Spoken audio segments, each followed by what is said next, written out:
ምክንያቱም ማታ ተኝቼ ነው ይሄ ሀሳብ ይመጣልኝ። ብዙዎቻችሁ ምን እያላችሁ የነበር መሰላችሁ? በጣም ብዙዎቻችሁ ሀኒ ለምንድን ነው ቡርኬ እንደዚህ እንትን ሊል የቻለው ምናምን ብላችሁ በጣም ብዙዎቻችሁ ቴሌግራም ላይ ምናምን የጻፋችሁልኝ ያላችሁ እነ ቲጂ ቲና በጣም ብዙዎቻችሁ ቴንኪዩ ሶ ማች። ሀሳባችሁ በጣም አሪፍ ሀሳብ ነው የሰጣችሁኝ። ለመሰላችሁ እኔ ቡርኬን የሆነ ያስጋደደው አካል አለ ብዬ ነው እንጂ የምለው ቡታጅራ ላይ ዲኤንኤ ምርመራ እንደሌለ እያወቀ ክልል ከተሞች የትኛውን ቦታ ላይ የለም። ባህር ዳርም የለም፣ ቡታጅራም የለም፣ ጎንደርም የለም። ያለው አዲስ አበባ ውስጥ ብቻ ነው። እና ያን እያል እንዳለ እያወቀ ለምንድን ነው በዚህ ልክ እሷን ማገዝ የፈለገው? ማለት ለምንድን ነው ቤት መከራየት፣ ለሕፃኗ መጫወቻ ምናምን ኢቭን ለምንድን ነው ድጋሚ እንኳን ምርመራ እንዲያደርግ መሄድ ያልፈለገበት ምክንያት ምንድን ነው? ስለዚህ እኛ አሁን የምንፈልገው ምንድን ነው? 25,000 ብሩን እኛ እንከፍላለን። እኔ በግሌ ቢያንስ 10,000 ብር ሰፖርት ማድረግ እችላለሁ። ድጋሚ ወደ አዲስ አበባ ይምጡና ለእሷ አልጋ እያዝላትና ለአንድ ቀን ማለት ነው ቤተሰብ ለአንድ ቀን አልጋ እያዝላትና ከልጇ ጋር አዲስ አበባ ላይ ትቆይና ምርመራ ይደረግና ወደ መጣችበት እንድትመለስ ለምን አይደረግም? ለምንድን ነው በዚህ ልክ? እና ደግሞ ቤተሰቦች ውስጥ እነ ማነው ስሙ እና ሀቡ ምናምን እናንተ መኪና ገዝቶ ሲሰጣችሁ የሆነ ነገር ሲያደርግላችሁ ብቻ ነው ቪዲዮ ከሱ ጋር የምትቀርጹት ከሱ ጎን የምትቆሙት። ሶ ይሄ ነገር ልጁ ስህተት መንገድ ላይ ስፔሻሊ ብሩክ በጣም ስህተት የሆነ መንገድ ላይ እየሄደ ነው። አንደኛ ልጁ ያልሆነ ሰው ገባችሁ? ነገ የልጁ አባት የሆነ ሰው መጥቶ ደግሞ ከሶ ብሩክ እስር ቤት ይገባል። ለምንድን ነው ይሄን ነገርስ ማሰብ ያቃታችሁ? ለምንድን ነው ገባችሁ? ሚስቴን አባለገብኝ ብሎ የሆነ የልጅ አባት መጥቶ ከሶ ቡርኬ እስር ቤት ሊገባ ይችላል። ይሄ ብናምንም ባናምንም የሚሆን ነገር ነው እየነገርኳችሁ ያለች። ስለዚህ አሁንም ቢሆን ሀይሚ የመጨረሻ ተስፋ ቆርጣለች። ታውቃላችሁ ትላንትና። ከዚህ በኋላ እኔ እውነቱ ስነግራችሁ በጣም ከባድ ነው የሚሆነው።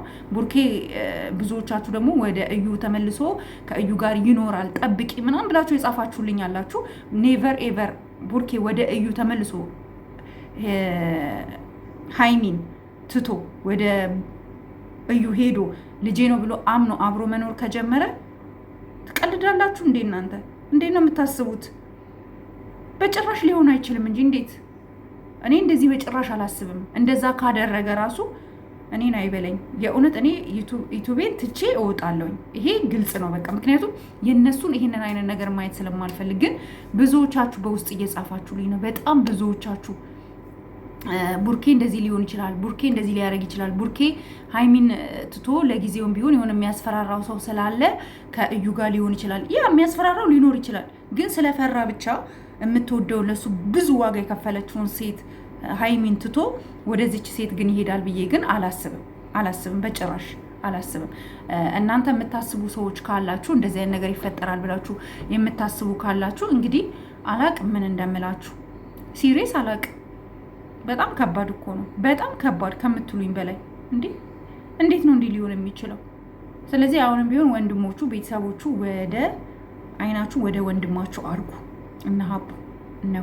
እነ ሀቡ መለኛው ምናምን ፕሊዝ ሶ የሆነ ሰው አለ፣ የሆነ ወንድ አለ፣ የሆነ ነገር እያደረገ ያለ ብዙ ገንዘብ እየሰጣ እነሱ ህይወታቸው እንዲረበሽ ምናምን እያደረገ ያለ ሰው አለ ብዬ ነው ማምነው። ስለዚህ አንዳንዶቻችሁ ደግሞ ቪዲዮ ሙሉ ሳሰሙ ማለት ነው ትመጡና እንዲህ ነው ቪዲዮ ሙሉ ስሙ። ጀስት ሀሳቤን ተቀበሉ። ቅር ያላችሁ ነገር ካለ ኮመንት ላይ ዱቅ አርጉልኝ። እኔ ከቻልኩ እዛው ኮመንት ላይ ካልቻልኩ ደግሞ ማለት ነው እንደዚህ በቪዲዮ መጥቼ ኮማንታችሁን አውጥቼ ለጥፌ ቪዲዮ ሰራላችኋለሁ ማለት ነው። ቤተሰብ አበረታቱኝ፣ ላይክ አርጉ፣ ሼር አርጉ። ሀይሚና ቡራ እስከ ጥግ ድረስ አብሬያችሁ ነኝ። መቼም እናንተን የሚጎዳ ነገር ሲመጣ ድምጽ ሆናችኋለሁኝ አለሁላችሁ። የጨረቃ ቤተሰብ ዛሬ ይህን ቻናል 2000 አስገቡት። 2000 አስገቡት። እወዳችኋለሁ። በሌላ ቪዲዮ እስከማገኛችሁ ድረስ ባይ ባይ።